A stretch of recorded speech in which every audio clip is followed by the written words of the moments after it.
l'administration de notre belle Église. Tout cela est à votre honneur.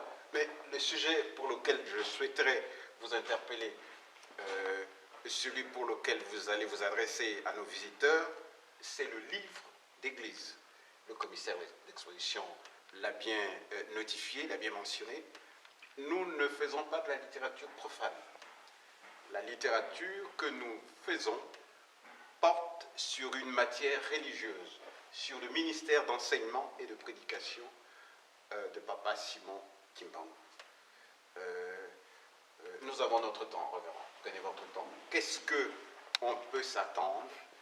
Quelles précautions doit-on prendre pour publier un livre qui soit considéré comme un livre d'église? Qu'est-ce qu'un livre d'église? Je vais être direct avec vous. Qu'est-ce qu'un livre d'église? Quelle est la différence entre un livre d'église et un livre profane? Oui, merci beaucoup.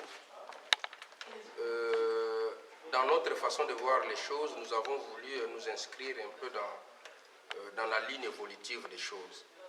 C'est-à-dire, au premier salon, on a essayé de parler de la littérature kimbanguiste. C'est-à-dire, nous avons estimé faire une sorte d'inventaire littéraire de tout ce qui a déjà été écrit sur le kimbanguisme. Alors, au deuxième salon, nous avons pensé faire un peu, si vous voulez,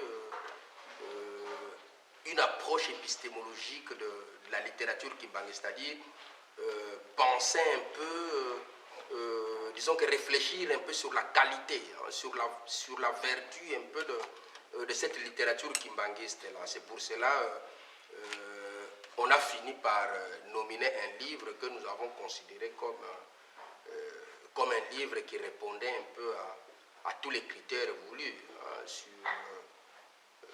sur le kimbanguisme. Alors, un peu dans cette philosophie-là de l'évolution, au troisième salon, on a pensé parler du livre sur le kimbanguisme. Mais peut-être une précision, c'est que nous voulons parler du livre sur le kimbanguisme. Alors, le kimbanguisme, en soi, d'une façon générale, tout le kimbanguisme n'est pas l'Église. Dans le kimbanguisme, il y a ce qu'on peut considérer comme un courant de pensée beaucoup plus général.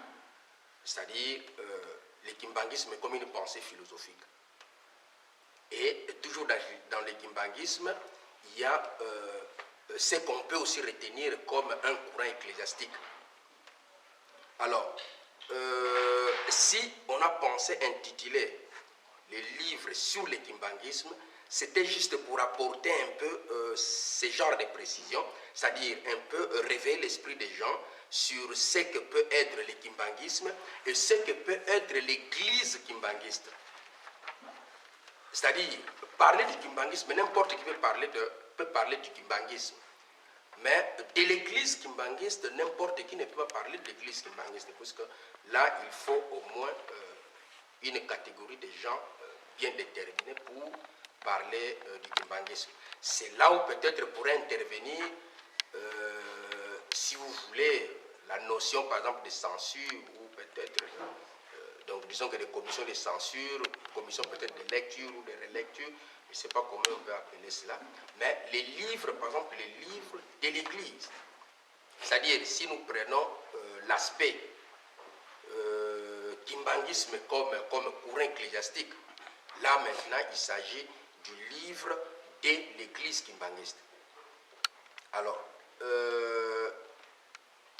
les livres sur l'Église kimbanguiste, ça voudrait dire quoi? Ça voudrait dire que c'est un livre qui doit parler de la doctrine kimbanguiste. C'est un livre qui doit, donc disons que de la doctrine kimbanguiste comme Église. C'est un livre qui doit parler de la philosophie kimbanguiste comme Église. Et c'est un livre qui doit parler de la théologie kimbanguiste comme Église. Alors, reverend, pour être encore plus précis, surtout pour nos amis qui nous écoutent, je crois que la notion qu'il faudrait introduire à ce niveau, c'est peut-être la notion de source. Quelles sont les sources formelles et les sources informelles qui permettent de classifier, de donner une catégorie à un livre qui vient de paraître, s'il correspond à la théologie kimbanguiste, s'il s'agit de le mettre dans un courant de philosophie portant sur le kimbanguisme, c'est-à-dire un livre profane, les sources, quelles sont les sources qui sont indiquées pour permettre cette classification, cette distinction? Oui, mais justement, c'est ça le travail que nous sommes en train de faire. Parce que généralement, on sait qu'il y a toujours des sources formelles et des sources secondaires. Alors, en ce qui concerne, par exemple, le kimbanguisme, puisque j'ai parlé du courant, donc disons que du kimbanguisme comme courant de pensée, du kimbanguisme comme église. Alors, d'une façon générale, dans les deux courants, nous pouvons dire que nous pouvons considérer qu'un seul groupe de sources. Un seul groupe de sources, pourquoi?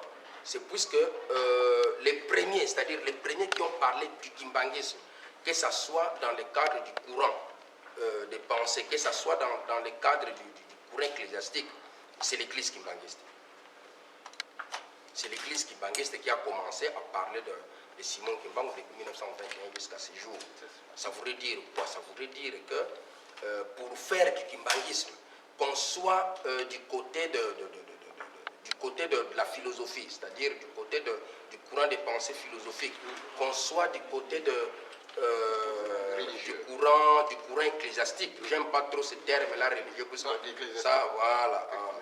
Alors, que ce soit du côté du courant ecclésiastique, la source du kimbanguisme, c'est le catéchisme kimbanguiste d'abord, c'est-à-dire il y a Bivuye Mvutu, Teziantangu et Sonoya Velela. Nous avons les principes et méthodes. Qui sont des livres nous avons les livres verts, c'est-à-dire l'histoire du kimbanguisme, livre écrit par son éminence Diengenda Kunti. Ce sont disons que les premières sources formelles pour faire du kimbanguisme. Toute personne qui écrit sur le kimbanguisme, qui ne cite pas ces sources-là, ça voudrait dire qu'il fait autre chose que le kimbanguisme. Parce que ce sont les premiers écrits qu'on peut considérer comme le premier. Oui, ce sont les premiers écrits formels du kimbanguisme. Puisqu'il y a une chose qu'il faut s'y retenir, c'est que il existe des correspondances, par exemple, de Simon Kimbangu. Donc, les Bivuye Mvutu, l'Inteziantangu et les Sonoya Velela, ce sont, si vous voulez, ce sont des condensés des correspondances de Simon Kimbangu. Les principes et méthodes, donc disons que dans les principes et méthodes, il y a des instructions personnelles de Simon Kimbangu lui-même.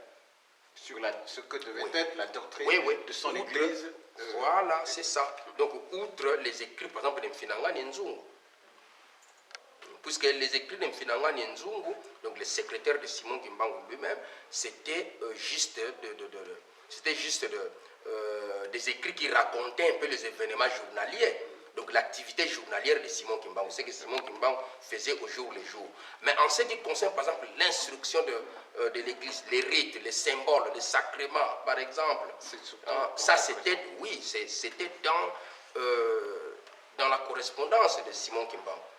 Quand on utilisait par exemple, je ne sais pas, vous vous rappelez peut-être de Papa Diakano, oui. Papa Diakano qui servait de facteur entre Nkamba et Lubumbashi, ramener des correspondances. Oui. Vous voyez? Donc, oui, par exemple, pour pratiquer les premiers baptêmes, les premiers baptêmes en 1944, c'est Simon Kimbangu lui-même qui a donné les rites. Puisque les premiers baptisés de l'église kimbanguiste, c'est Papa Dialunga Nakiangan. C'est lui, donc en 1944, pour les baptiser, c'était les instructions personnelles de Papa Simon Kimbangu que vous allez utiliser tel baptême. Ouais, donc tout ça, les rites, par exemple pour ordonner le catéchiste, le diacre, donc tout ça, disons que tout ça, ça relève de la correspondance directe de Simon Kimbangu lui-même, et c'est ce qu'on a essayé un peu de reprendre dans les Bivuye Mvutu, dans Nteziantangu, les Sonoya Velela, les principes et méthodes et les livres verts. C'est pour ça que nous considérons cela comme les sources formelles du kimbanguisme. Merci, révérend. Voilà, je crois que nous avons tous suivi. Eh bien, nous sommes aujourd'hui le 18 décembre 2015, que le jour d'ouverture. Le point d'orgue sera atteint le samedi, c'est-à-dire demain, 19 décembre 2015. Mais venez nombreux, il y aura des conférences débats, il y aura des échanges, des lectures. Nous vous attendons, des exposés sont prévus à notre programme. Mesdames, Mesdemoiselles et Messieurs, nous vous remercions de votre aimable attention. Merci, merci.